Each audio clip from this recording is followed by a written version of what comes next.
Welcome to কেওএফএ 2004। আজকে আমরা math mock টেস্টের বাকি ম্যাথগুলো নিয়ে আলোচনা করব। তো 11 নম্বর অঙ্কটাই বলেছে কত টাকার 5% হারে 2 বছরের চক্রবৃদ্ধি ও সরল সুদের পার্থক্য 16 টাকা হবে।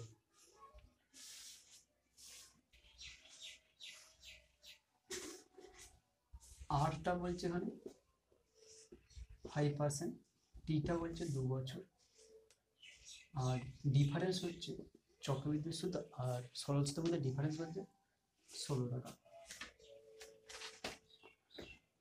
তো আমরা জানি সরল সুদ আর চক্রবৃদ্ধি সুদের মধ্যে যে পার্থক্যটা 2 বছরে এসেই হয়। প্রথম বছরে সরল সুদ আর চক্রবৃদ্ধি সুদের মধ্যে কোনো পার্থক্য হয় না।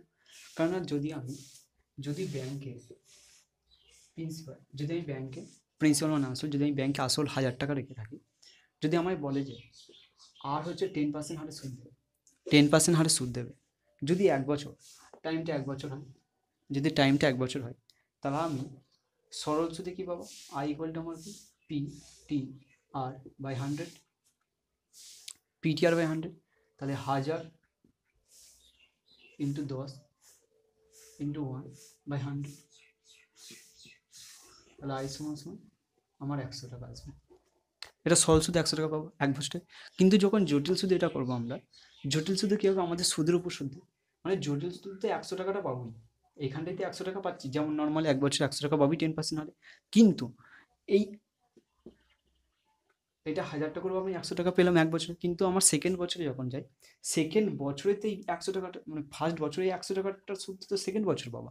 ফার্স্ট বছর যে 100 টাকা সুদটা পাই, আমি সেকেন্ড বছরে ওটি সুদটা পাই। ফার্স্ট বছরে 100 টাকার যে 1000 টাকার উপর সুদটা পেয়েছি, সেটা আমি সেকেন্ড বছরে গিয়ে ওই সুদের উপর সুদটা পাবো। কিন্তু এখানে সেকেন্ড বছরে আমি টাকাটা রাখিনি, তাহলে আমি কি 100 টাকার উপর সুদ পাবো? তাহলে এখানে সরল সুদ আর চক্রবৃদ্ধি সুদের মধ্যে কোনো পার্থক্য হয় না 1 বছরে। তো এই অ্যাকাউন্টটাই বলেছে যে 2 বছর টাকাটা রেখেছিল 5% হারে, তো 16 টাকা ডিফারেন্স হয়েছে। তাহলে পার্থক্যটা 16 টাকা ডিফারেন্সটা কোথায় হয়েছে?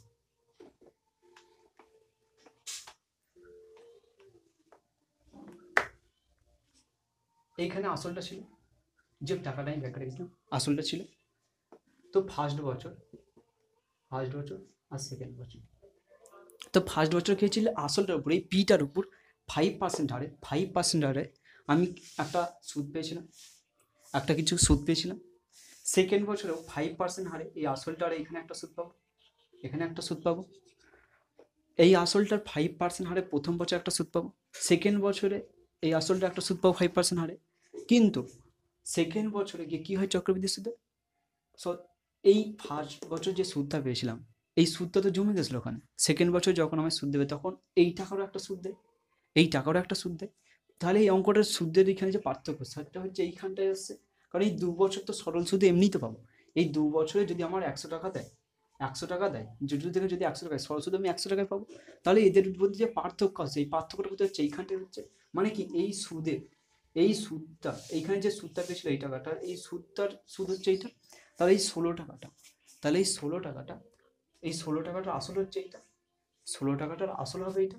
যদি এইটার সুদ এইটা হয়, তাহলে এই 16 টাকাটা আসল এইটা হবে। মানে এইটা হচ্ছে পি। তাহলে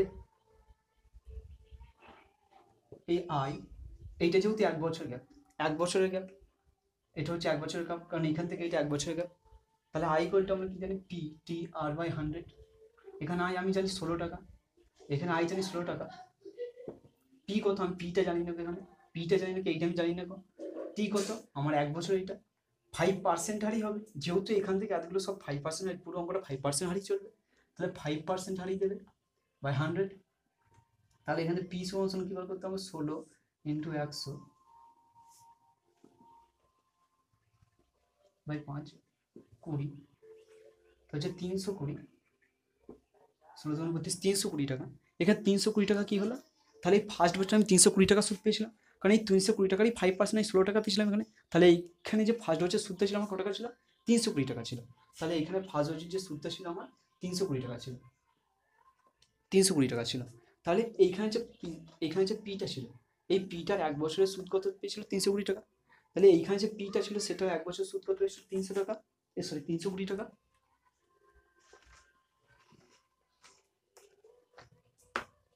এই পিটার 1 বছর সুদ পেয়েছিল 320 টাকা, তাহলে তাহলে আই সমান সমান পিটি আর বাই 100 আবার, তাহলে আইটা এখানে 320 টাকা আমি পেয়ে গেছি, 320 টাকা পেয়ে গেছি।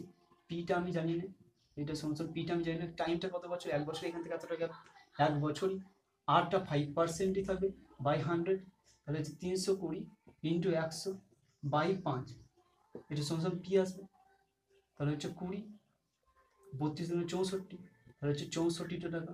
তাহলে এই আসলটা কত ছিল, এই আসলটা ছিল 6400 টাকা। এই 12 অঙ্কটা, একটি আয়তক্ষেত্রের দৈর্ঘ্য এবং প্রস্থের অনুপাত বলেছে 2:3, ক্ষেত্রফল হচ্ছে 54 বর্গ সেমি, দৈর্ঘ্য কত?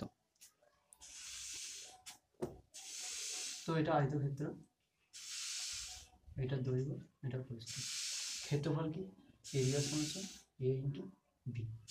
বলছে দৈর্ঘ্য প্রস্থ অনুপাত মানে কি, a:b বলেছে 2:3, a:b বলেছে 2:3। বলছে দৈর্ঘ্য, উত্তর হচ্ছে দৈর্ঘ্য কত, তাহলে আমি a সমান সমান কি হবে 2x আর b সমান সমান 3x। অ্যাকচুয়ালি এখানে ইস্টু যেটা আছে, এটা কি দৈর্ঘ্য প্রস্থ পুরো প্রপার দিয়ে আছে, মানে এটা হতে পারে 20 বা 30, হতে পারে 20-30, এখান থেকে অনুপাত দিয়ে এসছে এটা 2:3, মানে কিছু একটা ভাগ হয়ে এসেছিল এই অনুপাতটা, কিছু একটা ভাগ হয়ে এসেছিল। যেমন এখানে 10 দিয়ে এটাকে যদি 2 দিয়ে 10 দিয়ে গুণ করে তাহলে 20 পাবো, এটাকে 10 দিয়ে গুণ করলে 30 পাবো, তাহলে কিছু একটা এইখান থেকে ভাগ হয়ে এটা এসছে, ঠিক এটা কিছু একটা এখানে গুণ করলে আমি উঠে যেতে পারবো, তাহলে কিছু একটাটা আমি এক্স ধরছি, তাহলে আমার দৈর্ঘ্য হবে 2x আর প্রস্থ হবে 3x। এবার কি হচ্ছে ক্ষেত্রফল বলেছে আমার 54 বর্গ সেমি, ক্ষেত্রফল বলেছে 54 বর্গ সেমি, মানে কি a ইন্টু বি বলেছে 54, আমার এখানে a আর b কত হচ্ছে 2x, a b আমার কত হচ্ছে 2x ইন্টু 3x সমান সমান বলতে পারি 54, তাহলে 6x স্কোয়ার সমান সমান 54, তাহলে x স্কোয়ার সমান সমান 54 বাই 6, 9, তাহলে x স্কোয়ার সমান সমান যদি 9 তাহলে x সমান সমান 3। বলছে আমার দৈর্ঘ্য কত, দৈর্ঘ্য কত ছিল আমার, a সমান সমান 2x ছিল, a সমান সমান আমার ছিল 2x, আমার x এর মান কত এসছে 3, তাহলে a সমান সমান আমার 6 হবে। 13 নম্বর অঙ্ক, একটি আয়তক্ষেত্র একটি বর্গক্ষেত্রের ক্ষেত্রফল সমান, আয়তক্ষেত্রের দৈর্ঘ্য বর্গক্ষেত্রের বাহু থেকে 5 সেমি বেশি এবং প্রস্থ বর্গক্ষেত্রের বাহু থেকে 3 সেমি কম, আয়তক্ষেত্রের পরিসীমা কত সেমি? একটা আয়তক্ষেত্র, একটি আয়তক্ষেত্র, দৈর্ঘ্যটা লেন্থ আর প্রস্থটা বি হচ্ছে, দৈর্ঘ্যটা লেন্থ আর প্রস্থটা বি হচ্ছে, কারণ এখানে বর্গক্ষেত্র আছে তাই এ বি ধরছি না, তাহলে বর্গক্ষেত্রটা এ হবে, এটা এ বা দুটো বর্গক্ষেত্রের 4টে বাহু সমান সমান, তাই দুটো এ এ হবে বাহুগুলো, সবকটা বাহু হবে, তাহলে এই বর্গক্ষেত্রের ক্ষেত্রফল কত হবে এ স্কোয়ার। আর সমস্ত কিছু ক্ষেত্রফল বাহুগুলোর গুণই হয়, সেটা আয়তক্ষেত্র হোক বর্গক্ষেত্র হোক বৃত্তই হোক, বৃত্তের আর স্কোয়ার হয়, বৃত্তেরও আর স্কোয়ার হয়, কিন্তু পাই আনা হয় থাকে একটা কারণের জন্য, তো যখন ওগুলো বোঝাবো তখন বলবো। তো এইটা এটা আয়তক্ষেত্র, তাহলে আয়তক্ষেত্রের এখানে ক্ষেত্রফল কত হবে L into B, L two B বলেছে এল ইন্টু বি, মানে এই যে ক্ষেত্রফলটা এল ইন্টু বি এর ক্ষেত্রফল সমান সমান এস এর ক্ষেত্রফলের সমান হবে, তাই তো। এবার বলেছে বাহু, বর্গক্ষেত্রের বাহু যত, বর্গক্ষেত্রের বাহু কত হবে এ হবে, প্রতিটা বাহু এ ধরেছি, বর্গক্ষেত্রের বাহু এল হবে। বলছে বর্গক্ষেত্রের বাহুর থেকে 5 বেশি হচ্ছে আয়তক্ষেত্রের দৈর্ঘ্য, তাহলে আয়তক্ষেত্রের দৈর্ঘ্য হতে এখানে এল, লেন এল, তাহলে বলেছি যে বর্গক্ষেত্রের বাহু যত তার থেকে 5 হচ্ছে বেশি দৈর্ঘ্য, দৈর্ঘ্য এখানে বাহু ছিল এ, বর্গক্ষেত্রের বাহু ছিল এ, তার থেকে 5 বেশি হচ্ছে আয়তক্ষেত্রের দৈর্ঘ্য, আয়তক্ষেত্রের দৈর্ঘ্য।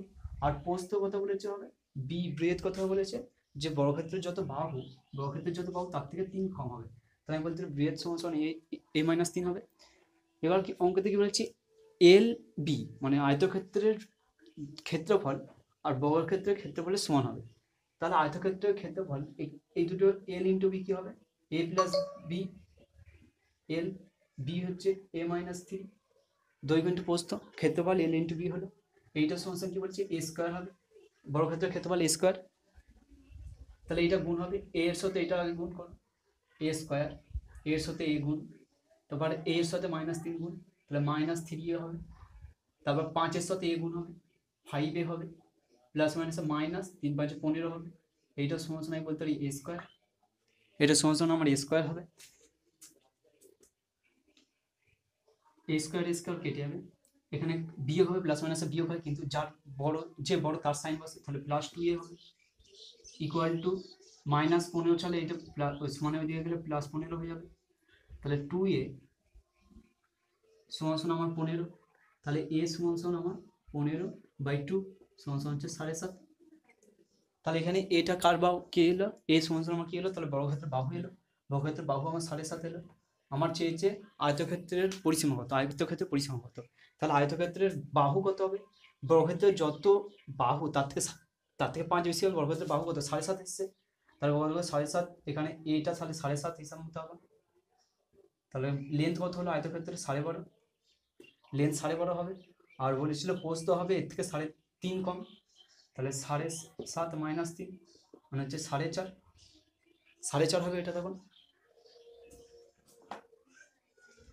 তো আয়তক্ষেত্রের পরিসীমাতে কি হয়, পরিসীমা বলতে আমরা কি চারদিকে বেড়া দেওয়া হিসাব মতো, চারটে বাহুর যোগফল, এই চারটে বাহুর যোগফল, তাহলে এটা যদি এ হয়, এটা বি হবে, এটা বি হবে, এটা এ হবে, যেটা আমি এল আর বি ধরেছি এখানে, তাহলে 2 × দৈর্ঘ্য প্লাস প্রস্থ, 2 × দৈর্ঘ্য প্লাস প্রস্থ আমার পরিসীমা ফর্মুলা, তাহলে 2 × এখানে দৈর্ঘ্য প্লাস এ বিটা আমি ধরেছি এল আর বি, তাহলে এই দুটো যোগফল হবে 12.5 প্লাস 4.5 হবে, তাহলে 16 17, তাহলে 2 × 17 সমান সমান হচ্ছে 34, তাহলে আয়তক্ষেত্রের পরিসীমা হলো 34।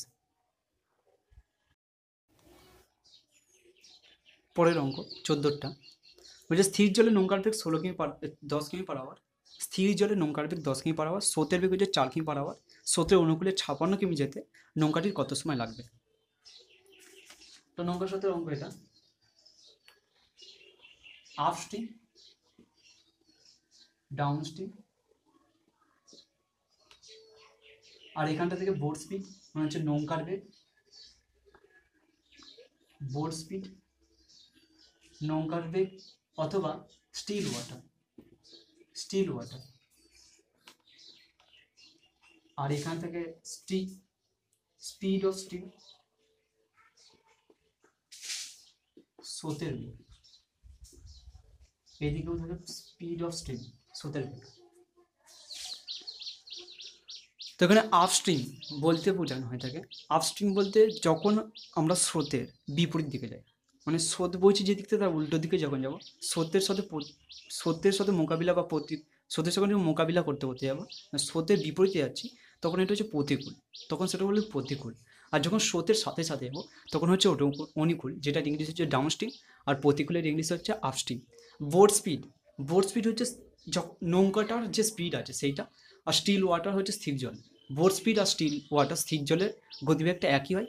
আর স্পিড অফ স্ট্রিম স্রোতের বেগ অনুকূলে আর প্রতিকূলে যাই থাকি আমি, স্রোতের বেগ একই হয়। যদি অনুকূলেও যাই স্রোতের বেগ যেটা দিচ্ছিল সেটাই থাকবে, আর যদি আমি প্রতিকূলেও যাই সেই যেটা দিচ্ছিল সেটাই থাকবে। স্রোতের বেগ তো পরিবর্তন হয়, স্রোত যেমন বইছে তেমনই বইবে, তো ওই জন্য স্রোতের বেগটা সবসময় একই হয়। মানে স্রোতের বেগ এখানে সাপোজ যদি 5 আসে, এখানে সাপোজ যদি 5 হয়, এখানেও 5ই হবে, সেটা স্রোতের বেগে কোনো পরিবর্তন হয় না। আর আপস্ট্রিম ডাউনস্ট্রিম আর একটু ভালো করে বোঝাতে গেলে, যদি আমরা সিঁড়িতে উঠি, আপ উপরে উঠছি যখন, কী হবে, সিঁড়ির বিপরীত দিকে উঠছি, কষ্টদায়ক, তখন এটা হচ্ছে প্রতিকূল। আর যখন সিঁড়ি থেকে নিচের দিকে নামবো, সিঁড়ির সাথে সাথে নামবো, যেটা আমাদের কাছে খুব সহজ হবে, সেটা হচ্ছে ডাউনস্ট্রিম, মানে হচ্ছে অনুকূল। ঠিক আছে, তো সাপোজ কোনো কিছু একটা লেখা যাক, বলো আপস্ট্রিম স্রোতের প্রতিকূলের বেগ হচ্ছে 10 কিমি/আওয়ার, আর হচ্ছে অনুকূল হচ্ছে 20 কিমি/আওয়ার। আর আপস্ট্রিমে সবসময় গতিবেগ কম হয়। যখন কেউ বাঁধা দেবে তখন আমাদের যখন আমরা সাইকেলে করে কোথাও যাচ্ছি, যদি হাওয়া দেয় আমাদের গতিপথে বাঁধা প্রাপ্ত হবো, সেই জন্যে আপস্ট্রিমে প্রতিকূলে সবসময় গতি কম থাকে। আর ডাউনস্ট্রিমে কী হবে, যদি পেছু দিক থেকে হবে আমাদের সুবিধা হবে, তো আগে একটু যাবো, একটু ফাস্ট থাকবো, ওই জন্য গতিবেগ সবসময় বেশি থাকে। আর এইখানে পুরো ছকটার মধ্যে যত ক্যালকুলেশন হয় পার আওয়ার, প্রতি ঘন্টাতে হয়। যদি আধ ঘন্টায় বলে যে 10 কিমি যাচ্ছে, তাহলে 1 ঘন্টায় 20 কিমি ওটা বার করে করতে হবে। মানে প্রতি কিছু এখানে যা কিছু পুটিং হবে সব কিছু পার আওয়ারে হবে। ঠিক আছে, এবার বোট স্পিড বলেছে, এখানে বলেছিলাম বোট স্পিড মানে হচ্ছে বোট স্পিড এখানটায় বলেছিলাম নৌকার বেগ। নৌকার বেগ হচ্ছে আপস্ট্রিম আর ডাউন স্ট্রিমের যোগফল। আপস্ট্রিম আপস্ট্রিম প্লাস ডাউন স্ট্রিমের যোগফল বাই 2, ডাউন স্ট্রিমের যোগফল বাই 2 হয়।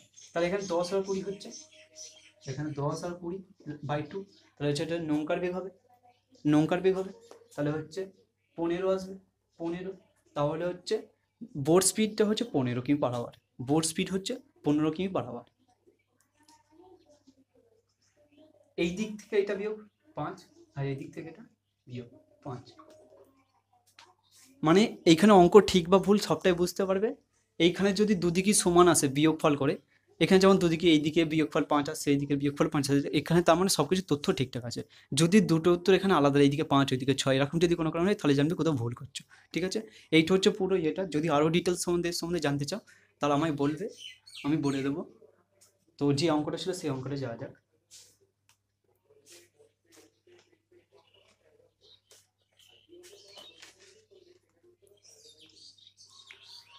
অঙ্কটা ছিল স্থির জলে নৌকার বেগ হচ্ছে 10 কিমি পার আওয়ার।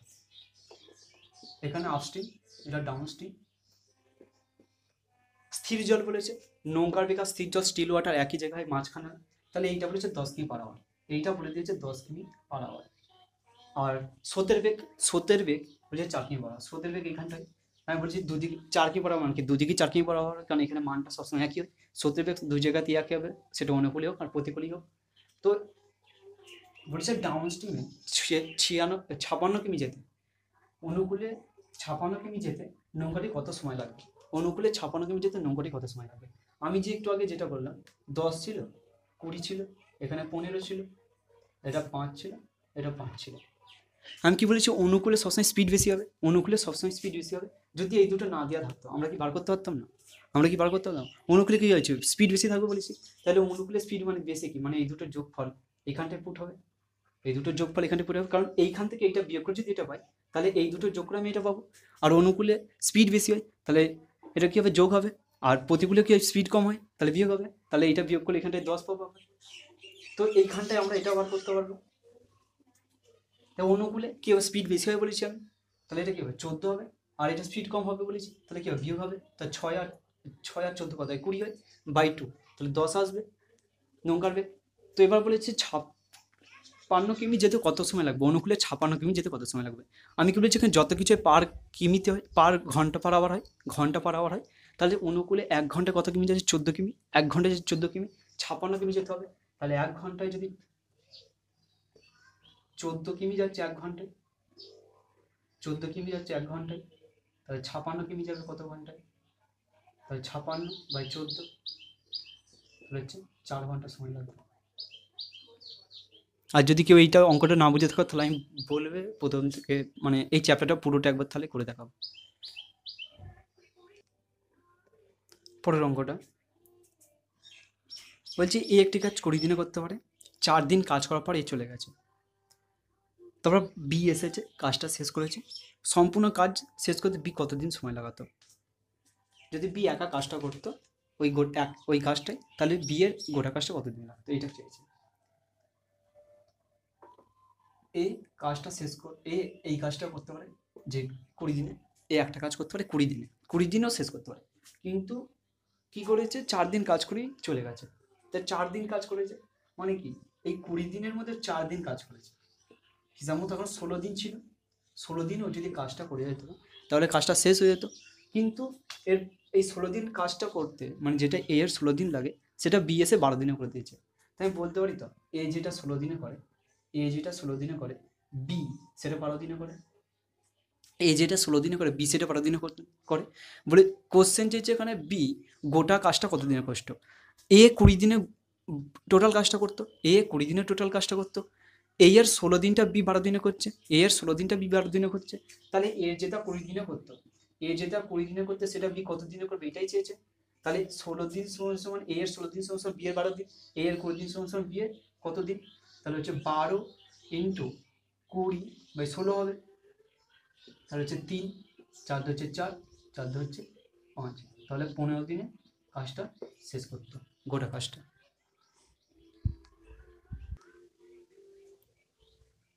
পরের অঙ্কটা বলেছে,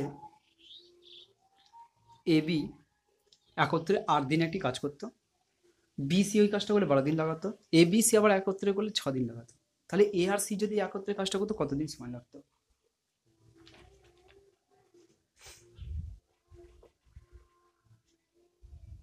এ বি আর তার আগে এ সাপোজ একটা কাজ 10 দিনে করছে, বি একটা কাজ 20 দিনে করছে, এ একটা কাজ 10 দিনে করছে, বি একটা কাজ 20 দিনে করছে। তাহলে এদের এলসিএম যেটা হয়, এদের যেটা লসাগু, এদের লসাগু কত হবে? 20 হবে।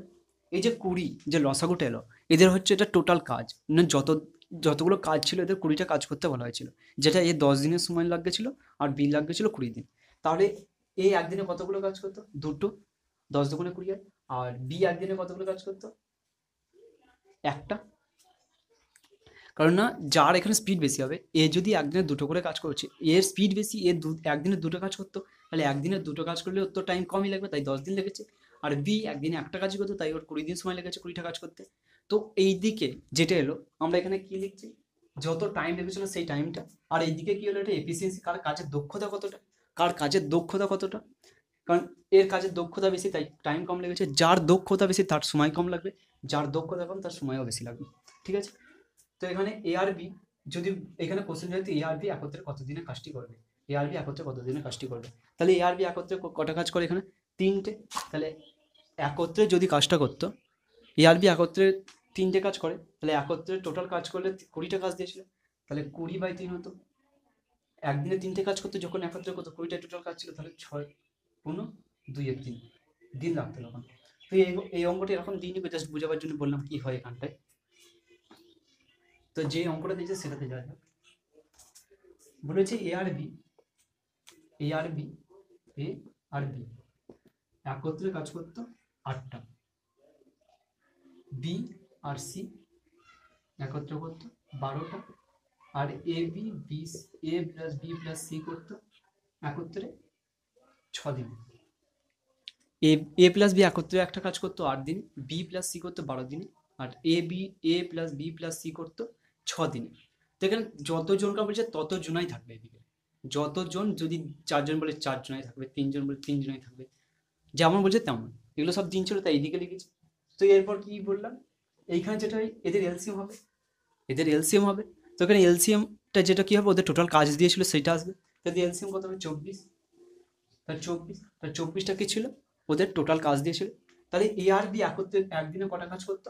এ আর বি একদিনে 3টে কাজ করতো, তারপর সেই জন্য 8 দিন সময় লেগেছে। আর বি আর সি একদিনে 2টো কাজ করতো, সেই জন্য 12 দিন সময় লেগেছে। আর এ প্লাস বি প্লাস সি একদিনে কতগুলো কাজ করতো? 4টে, এই 6 দিন সময় লেগেছে। আমার উত্তর কি চেয়েছে? এ প্লাস সি টোটাল কাজটা কতদিনে শেষ করবে? যদি এ আর সি কাজ করতো তাহলে কতদিন সময় লাগতো? এ বি সি একদিনে কতগুলো কাজ করে? 4টে। এ বি সি একদিনে কতগুলো কাজ করে? 4টে। একদিনে কাজ করে A B, A A plus B plus C একদিনে কতগুলো কাজ করে? 4টে। এ আর সি চেয়েছে, আমার চেয়েছে এ আর সি একত্রে কতগুলো কাজ করে। যদি আমি এখান থেকে A B, A B C থেকে যদি আমি বি সি বাদ দিই, যদি আমি বি সি বাদ দিই,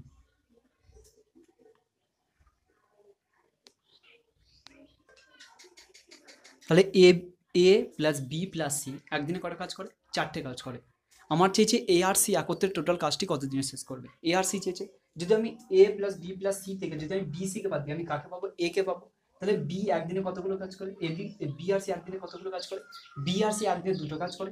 তাহলে আমি বি সি এর জায়গায় 2টো লিখতে পারি, তাহলে এ প্লাস বি সমান সমান আমার 4, তাহলে এ সমান সমান 4 - 2, তাহলে আমার হচ্ছে এ একদিনে কতগুলো কাজ করে? 2টো কাজ করে। এ নিজে একদিনে কতগুলো কাজ করতে পারে?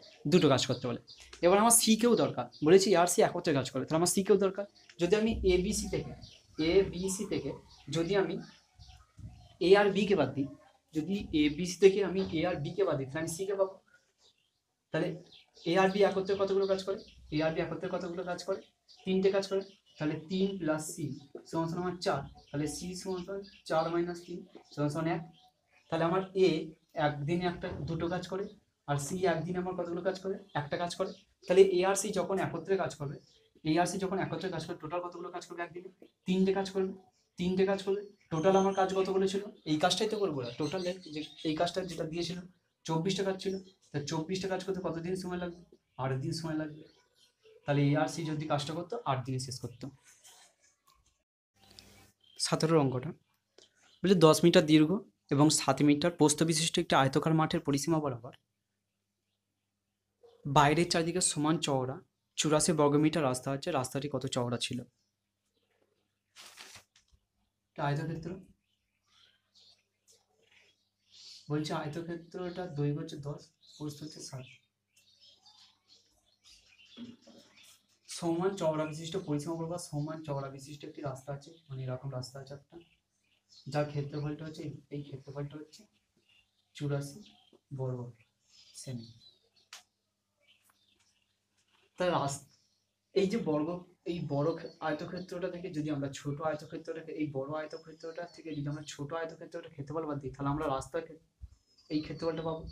এই ক্ষেত্রফলটা বলি 84। তাহলে বড় আয়তক্ষেত্রটা বাহু কত হবে, দৈর্ঘ্য কত হবে?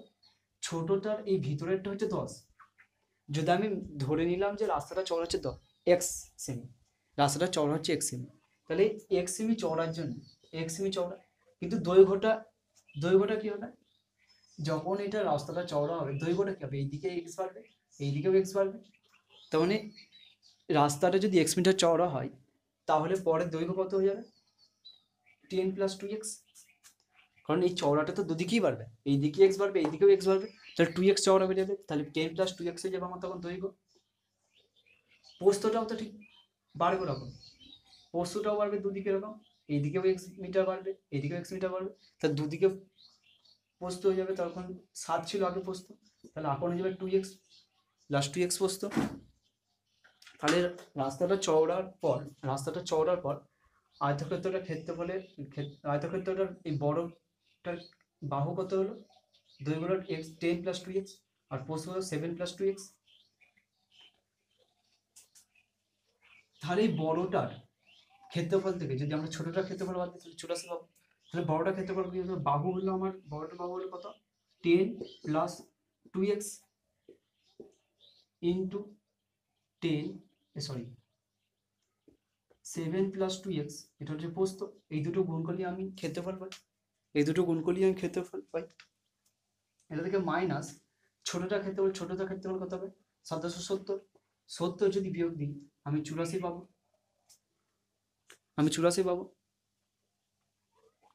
বড়টার ক্ষেত্রফল হচ্ছে আমার দুদিকেই দৈর্ঘ্য কি হবে? এক্স করে যদি রাস্তাটা চওড়া ধরা থাকে, তাহলে এক্স করে দুদিকেই বাড়ছে, তাহলে দৈর্ঘ্য তখন কত হয়ে যাবে? 2x বেড়ে যাবে। তাহলে 10 ছিল আগে, তাহলে এখন 10 + 2x হয়ে যাবে। আর প্রস্থ 7 ছিল, এখন 2x করে দুদিকেই পাবে, 7 + 2x আমার প্রস্থ হয়ে যাবে। তাহলে বড়টার ক্ষেত্রফল থেকে যদি আমরা ছোটটার ক্ষেত্রফল বিয়োগ দিই, আমরা রাস্তার ক্ষেত্রফল পাবো।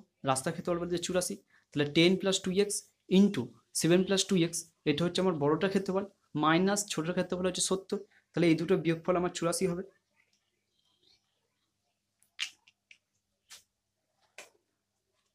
তাহলে এটা গুণ করলে কি হবে?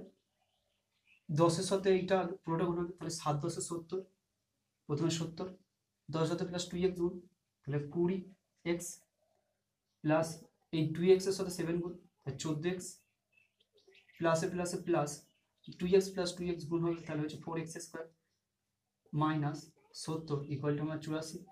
তাহলে এখানে 70 কেটে যাবে, এই দুটো 14x আর 20x যোগ করলে 34x প্লাস 4x² সমান আমার 84 আসবে।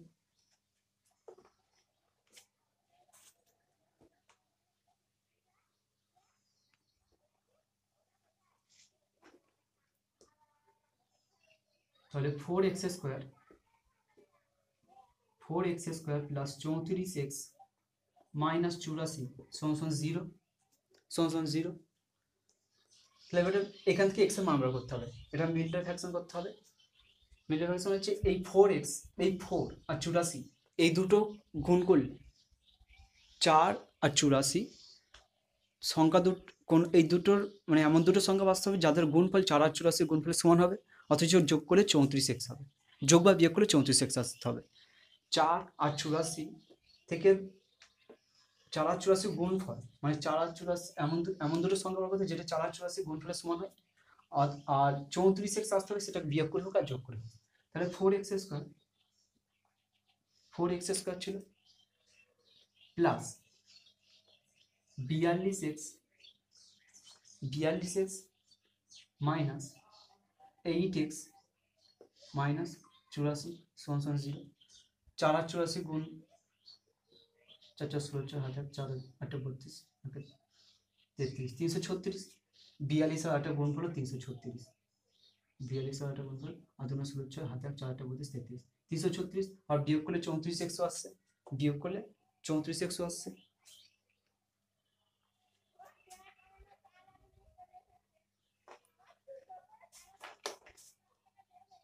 তাহলে এখান থেকে আমরা কি কমন নিতে পারি, 2x কমন নিতে পারি। তাহলে 2x প্লাস 21 থাকবে ভেতরে, এখানে মাইনাস 2 মাইনাস 4 কমন আসবে, তাহলে এখানে কি পড়ে থাকবে 4x, সরি ভেতরে কি পড়ে থাকবে 2x মাইনাস 21 প্লাস 21 থাকবে, কারণ প্লাসে মাইনাসে মাইনাস আসবে, এটা 0 হবে। তাহলে 2x মাইনাস 4 একটা, 2x প্লাস 21 একটা, যেটা যেটা প্লাসে মান আসে সেইটা আমরা x এর মান নিই। তাহলে এখান থেকে 2x মাইনাস 4 সমান 0, তাহলে 2x সমান 4 আসে, তাহলে x এর মান কত হবে 2 আসবে। তাহলে এটা প্লাসে মান আসবে আর এটা কি হবে মাইনাসে মান আসবে, তাই এটা নেওয়া হবে, যেটা প্লাসে মান আসে x এর মান সেটা নেওয়া হয়, তাহলে মাইনাসের মানটা ভ্যালু করেন এখানে। Thanks for watching. যে 3টে আমি অঙ্ক করাইনি গো, সেই 3টে অঙ্কের আমি ফুল ভিডিও করে চ্যাপ্টার দিয়ে দেবো। ওইগুলো ফুল চ্যাপ্টার না বোঝালে একটুখানি প্রবলেম হবে বুঝতে। তার মধ্যে ক্যালেন্ডার, ঘড়ি আর একটা সময় ডিস্টেন্স অঙ্ক ছিল। Thank you.